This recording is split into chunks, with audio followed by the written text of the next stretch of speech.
Tuh, semalam Isrominya penceramahnya seru ya? Iya, cuma gue masih bingung. Bingung kenapa? Gini, kan Ustadz bilang semalam nih, kita di dunia bawa amal soleh. Ya terus? Lah, terus si soleh bawa amal siapa? Aduh, ada-ada aja lu Jul. Maksudnya begini, amal soleh itu juga sama aja amal baik. Oh gitu. Malum, kan dari kecil saya nggak pernah ngaji nih. Itu aja semalam saya baru ikut pengajian. Nah Jul, makanya kalau ngaji tuh yang bener. Iya, iya, iya. Sekarang udah paham kan? Iya sih paham. Cuma ada satu lagi nih yang bikin saya bingung. Apalagi sih Jul yang belum paham?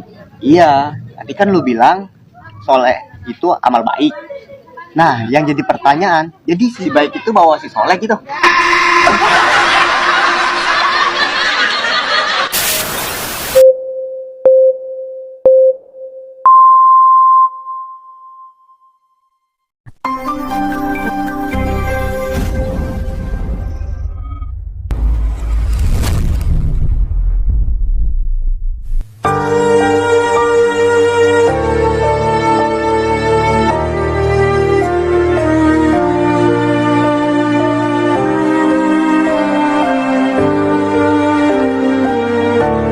Begini suasana saat rapat pemilihan Ketua DK Masjid Jami As-Sobar.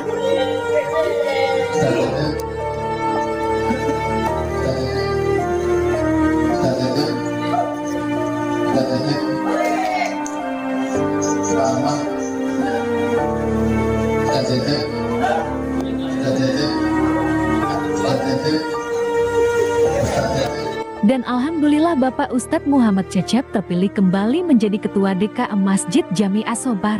Semoga dengan terpilihnya kembali menjadi Ketua DK Masjid Jami As-Sobar, Masjid Jami As-Sobar semakin makmur. Amin. Ya Rabbal Alamin.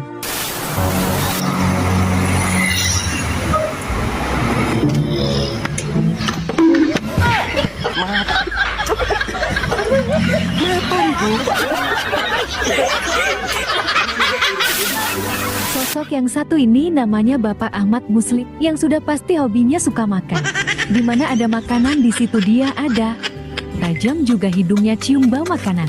Orang ini dari siang sampai malam kerjaannya makan melulu. Takut diminta makannya dia belakangi orang lain. Dasar.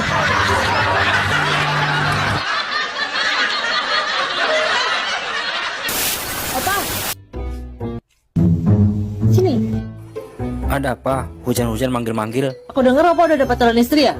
Doain aja. Soalnya bisa gagal karena ada yang tidak merestui.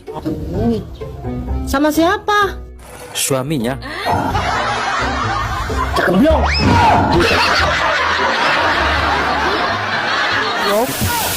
Melihat Pak Ahmad hobinya makan, orang ini juga gak mau kalah kerjaannya makan melulu.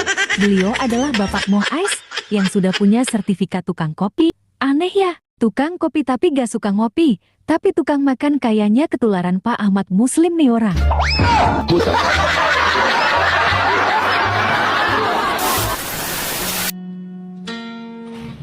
Pak, tinggali tetangga orang. Mana? Kenalan gitu. Tuh, setiap dek init gawe salakina pasti nyium pemajikan anak. Kurang gak hayang atuh neng, tapi kan kurang tua jeung pamajikan anak. Maksud aing teh nyium aing lain nyium pemajikan batur. Siapa kitu aya goblok.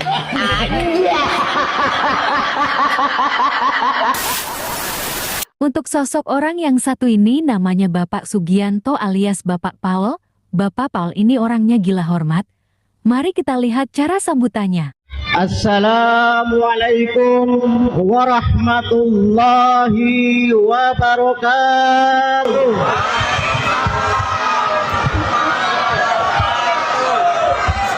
Bapak-bapak, ibu-ibu yang menghormatin saya. Gimana sih? Salah Pak Rahmat. Kok bapak-bapak ibu-ibu yang menghormati saya? Gimana dong? Bapak-bapak ibu-ibu yang saya hormati begitu. Mohon maaf nih bapak-bapak ibu-ibu ya. Semalam baru belajar, itu mungkin lupa. Lanjutin. Ulang nih. Iyalah. Ya turun. Bapak-bapak, ibu-ibu yang berbahaya. bahagia. Gimana sih? Salah melulu saya ini. Iya, masa aduh bahagia banget.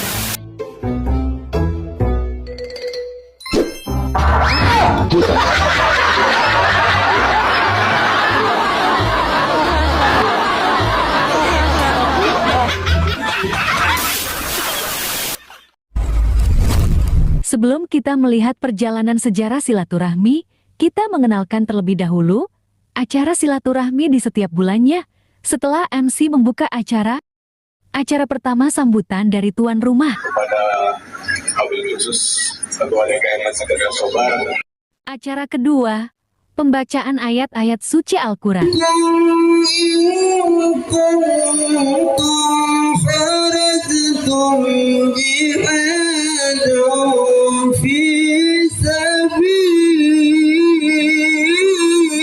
Acara ketiga tawasul dilanjutkan pembacaan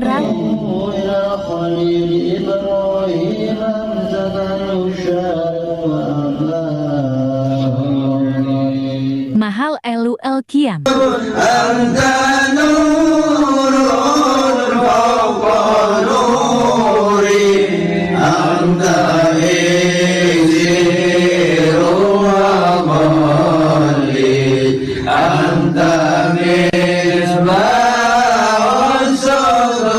Acara selanjutnya, sambutan dari Ketua Silaturahmi. Assalamualaikum warahmatullahi wabarakatuh. Salam warahmatullahi wabarakatuh. Dan dilanjutkan tausiah agama. Yang mana alhamdulillah pada siang hari ini kita semua bisa berkumpul bermuajah silaturahmi. Dilanjutkan dua penutup dan terakhir ramah tamah, pembahasan acara PHB dan agenda Masjid Jami Asobar.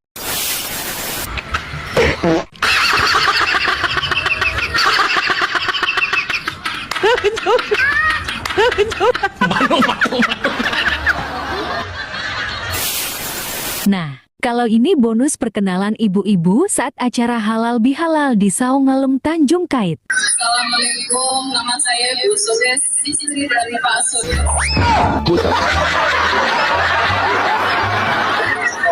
Saya mau email istrinya Pak.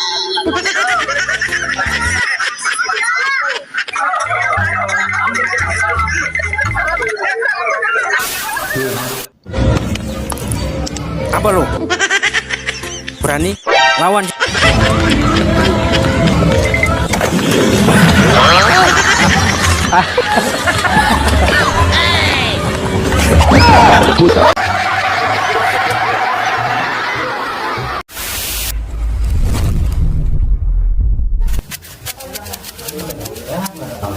Majelis Silaturahmi berdiri sejak 2015.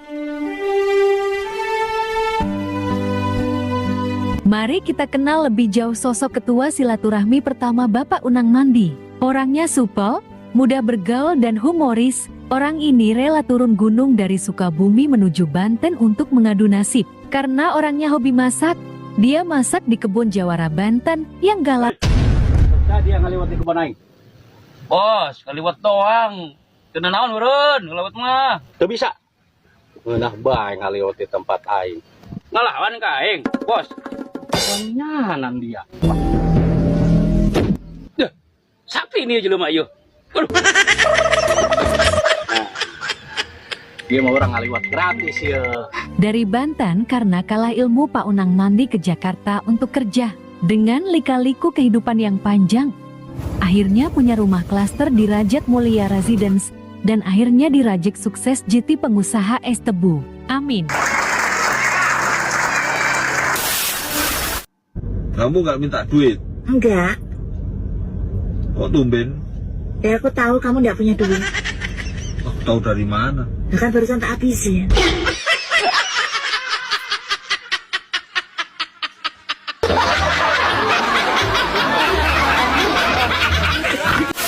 Sekarang kita kenal lebih jauh sosok Ketua Silaturahmi kedua, Bapak Dr. Turiman.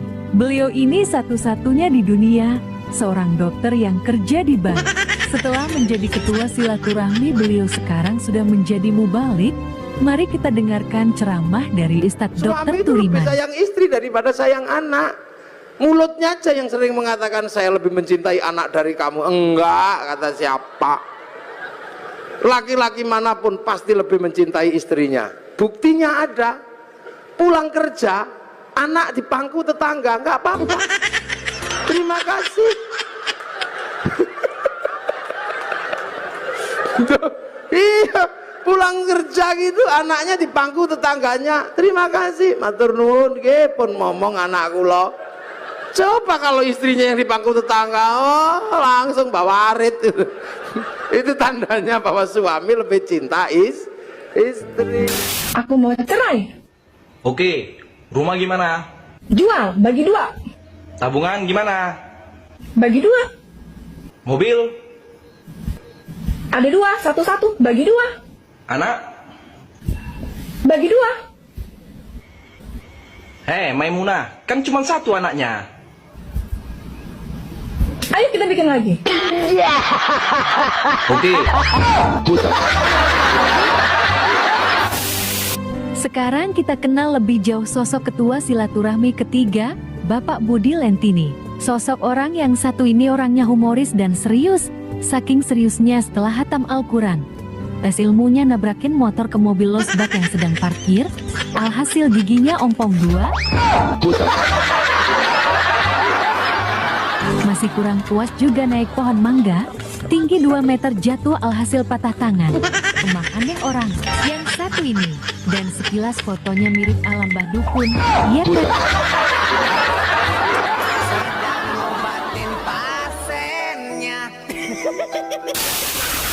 Aku mau tanya sesuatu sama kamu.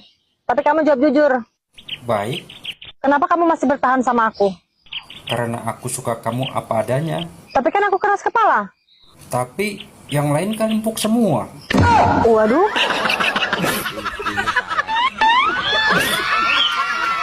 Tahu aja lagi deh yang empuk-empuk.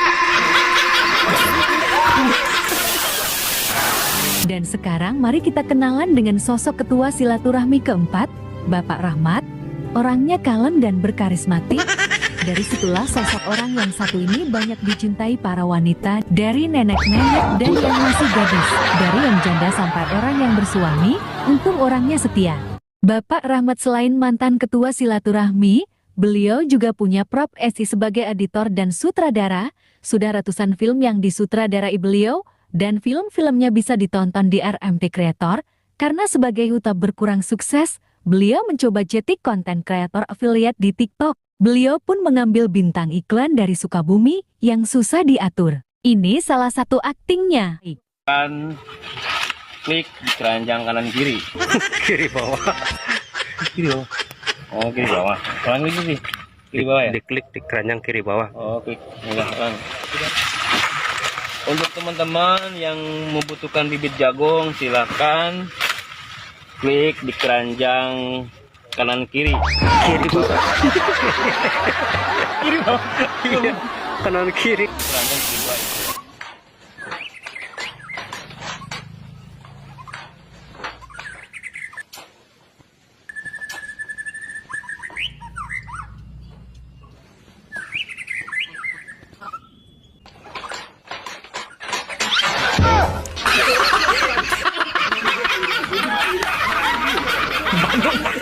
Sekarang kita kenal lebih jauh sosok ketua silaturahmi kelima ini, namanya Bapak Sulis. Halo.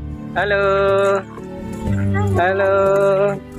Tidak disangka beliau sekarang sukses di percetakan, padahal awal karirnya beliau sebagai seorang penyanyi. Dengan banyaknya persaingan sebagai seorang penyanyi, beliau mencoba menjadi pengusaha percetakan, dan alhamdulillah sukses. Untuk kenangan, mari kita simak waktu beliau berkarir sebagai seorang penyanyi.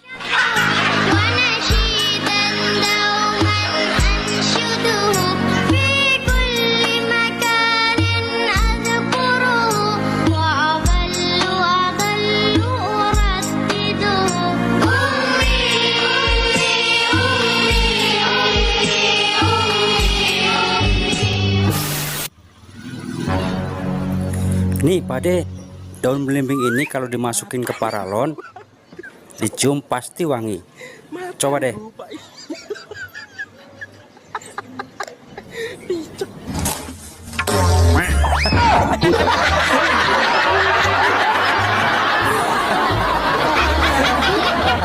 Dan ini namanya Bapak Ian. Beliau pernah menjabat ketua silaturahmi ke-6. Asal Bapak Ian ini dari Lampung. Dulu sering melatih Gajah Lampung. Seiring berjalannya waktu, Gajah Lampung semakin punah. Beliau merantau ke Kalsel dan punya grup band Raja. Dari Kalsel Pak Ian ke Kunciran Pinang. Ingat, Pinang bukan Cipinang. Karena Cipinang itu tempat penjara di Jakarta. Di Pinang, beliau menjadi pengusaha CD wanita. Dari usaha beliau akhirnya bisa beli rumah mewah. Rumah mewah alias mepet sawah. Setelah punya rumah, alhamdulillah Bapak Ian menjadi seorang bapak yang penyayang wanita, terutama istrinya. Halo Bang Roma, nanti malam merapat RT, nyamper ke rumah ya, kita berangkat bareng. Ada? Ada apa? Rapat RT lah. Kok begitu mendadak? Mendadak bagaimana? RT harus ngasih undangan sampai hujan-hujan begitu kok dibilang mendadak. Bisa diundur? Kok diundur? Kasihan RT Aziz udah menyediakan makan kesukaanmu, tiwul dan urap genjer.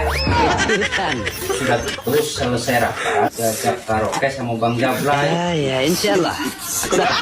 Sekarang kita kenal lebih jauh sosok ketua silaturahmi ke-7. Namanya Bapak David Caniago. Beliau orangnya ramah, tidak sombong dan suka menolong, terutama menolong para janda. Dari kepribadian beliau yang supel, mudah bergaul dan ramah. Dan selain ramah, beliau juga keibu-ibuan. Jamaah silaturahmi menobatkan Bapak David Caniago ini menjadi ketua silaturahmi ke-7 dan seterusnya sampai seumur hidup. Selain suka menolong, Bapak ketua silaturahmi yang satu ini sangat aneh. Ketika yang lain ngobrol serius, ternyata beliau juga ikut menyimak dengan serius. Saking seriusnya beliau, pulas deh.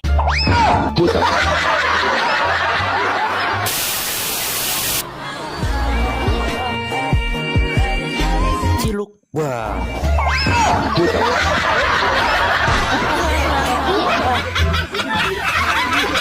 Hidup. Kita doakan Bapak David Caniago selalu sehat. Amin. Bagaimana Neng? Google bertanya, setujukah jika Bapak David Caniago menjadi ketua silaturahmi seumur hidup? Jawabannya ditunggu di kolom komentar. Awas ditunggu jawabannya, jangan PHP-in Neng Google ya. Segitu aja dulu perjalanan atau sejarah silaturahmi ini. Kami Ketua Tazabur Alam Herargan alias Ari Gendut mengucapkan terima kasih kepada Ustadz Muhammad Secep selaku Ketua DK Masjid Jami As-Sobar sudah berkenan mengizinkan kami mengadakan acara Tazabur Alam ini, juga kepada para jamaah silaturahmi dan keluarga, juga para donatur. Semoga panjang umur, sehat selalu dan ditambah rezekinya yang berkah. Amin ya robbal alamin. Wassalamualaikum warahmatullahi wabarakatuh.